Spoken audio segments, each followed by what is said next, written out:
এদিকে শয়তানের সাথে বেইমানি করল ব্যবসায়ীরা। আজ চাঁদরাতে শয়তান ছাড়া পাওয়ার পর শয়তান এসে ব্যবসায়ীদের কাছে তার শয়তানি রাজত্ব ফিরে পেতে অনুরোধ করেন, কিন্তু ব্যবসায়ীরা শয়তানকে দায়িত্ব ফিরিয়ে দিতে অস্বীকার করেন। তারপর শয়তান তার দলবল নিয়ে এসে ব্যবসায়ীদের আধা ঘন্টা গালমন্দ করে যান। তাতেও ব্যবসায়ীরা শয়তানের দায়িত্ব ফিরিয়ে দিতে চাননি। ব্যবসায়ীদের এমন বেইমানি কর্মকাণ্ড দেখে শয়তান তার ভেরিফাইড ফেসবুক পেজে একটা আবেগঘন স্ট্যাটাস দেয়। সেই স্ট্যাটাসে শয়তান লেখেন, স্বার্থের দুনিয়ায় কেউ আপন নয়, যাদেরকে ভাই ভাবতাম তারাও আজ আমার সাথে বেইমানি করল।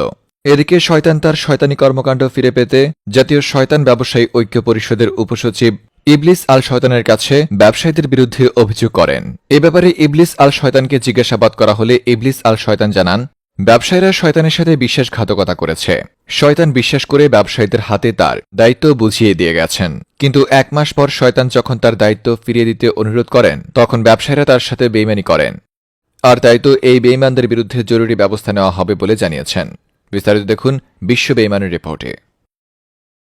যেখানে শয়তানের অসওয়াসায় মানুষ মানুষের সাথে বেইমানি করে, সেখানে আজ শয়তানের সাথে বেইমানি করে বসেছে ব্যবসায়ীরা।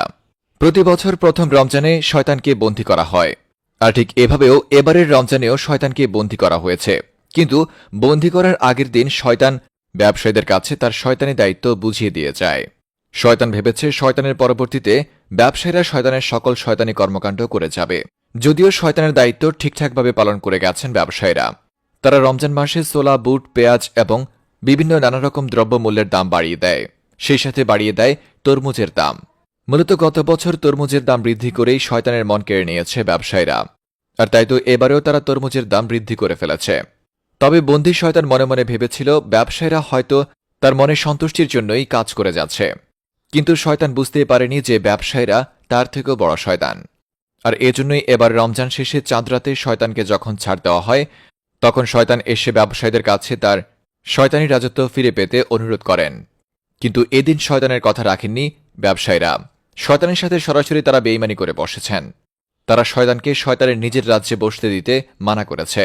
অতঃপর শয়তান রেগেমেগে তার দলবলকে নিয়ে এসে টানা 1 ঘণ্টা যাবৎ গালমন্দ করে, কিন্তু তবুও টনক নড়েনি ব্যবসায়ীদের। এত কিছু করার পরেও শয়তানের দায়িত্ব ফিরিয়ে দেননি ব্যবসায়ীরা। অতঃপর সব দিক বিবেচনা করে শয়তান অভিযোগ করেন জাতীয় শয়তান ব্যবসায়ী ঐক্য পরিষদের উপসচিব জনাব ইবলিস আল শয়তানের কাছে। এ ব্যাপারে ইবলিস আল শয়তান জানান, ব্যবসায়ীরা শয়তানের সাথে অনেক বড় বেইমানি করে বসেছে, যে বেইমানি মির্জাফর সিরাজউদ্দৌলার সাথে করেনি। প্রথম রমজানের শয়তান চলে যাওয়ার সময় শয়তান তার শয়তানি কর্মকাণ্ড ব্যবসায়ীদের হাতে তুলে দিয়ে বলেছে সে যখন ফিরে আসবে তখন তার হাতে আবার তার ক্ষমতা ফিরিয়ে দিতে। তখন ব্যবসায়ীরা শয়তানের শর্তে রাজি ছিল, কিন্তু দীর্ঘ 1 মাস পর শয়তান যখন আবার ফিরে এসে ব্যবসায়ীদের কাছে তার ক্ষমতা চায় তখনই ব্যবসায়ীরা তার সাথে পোল্টি মেরে বসে, যেটা পলাশী যুদ্ধে মির্জাপুরের বেইমানির চেয়েও কয়েক ধাপ এগিয়ে। তিনি বলেন শীঘ্রই তিনি ব্যবসায়ীদের কাছে শয়তানের সকল ক্ষমতা ফিরে পাওয়ার জন্য সর্বোচ্চ চেষ্টা করবেন। এ ব্যাপারে তিনি শয়তানকেও আশ্বাস দেন। রিপোর্টার বিশ্ব বেইমান ফ্রম নিউজ ভাইয়া।